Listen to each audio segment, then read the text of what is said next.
Kwa niko yani like nimefurahi tu moment vile inakaa. Yeah. Mbona Kiswahili kama cha Kenya? Man, si mimi nimekuambia mimi ni mtu wa huko. Kwa nini unafikiri mimi nakudanganya ama ni aje? Okay, basi vizuri sana. So kidogo tungetaka kukujua kwa majina. Yeah, by the way mimi naitwa Tara. Yeah, Tara Uji ukitaka hiyo pia unaweza niita. Okay, Tara Uji, tungetaka kidogo kujua ni changamoto zipi ambazo unazipitia kwa kuandaa watu wawili tunaowaona, hususan bodyguard na profesa mwenyewe. Okay. Yeah, kuna some challenge zenye napatanga wakati unapata unajua kuvalisha mtu kaa huyu inahitaji kuwe na uko na akili zingine za ziada. So si kitu ukurupuke. Juu ukikurupuka atachekwa na ukichekwa wewe basi kazi yako inaonekana iko mbaya.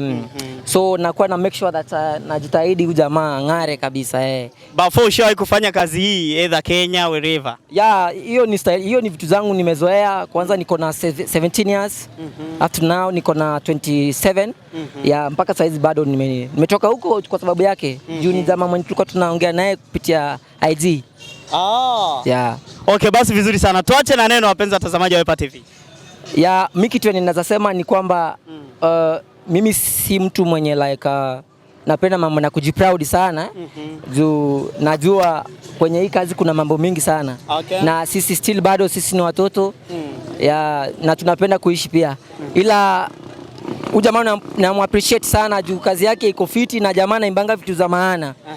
Nimbanga vitu za maana. Na ukiangalia ni msanii mwenye yako different juu aliendanga shule akasoma. Pia hiyo prof sio kwamba amejipanga, ni alikuwa mwalimu.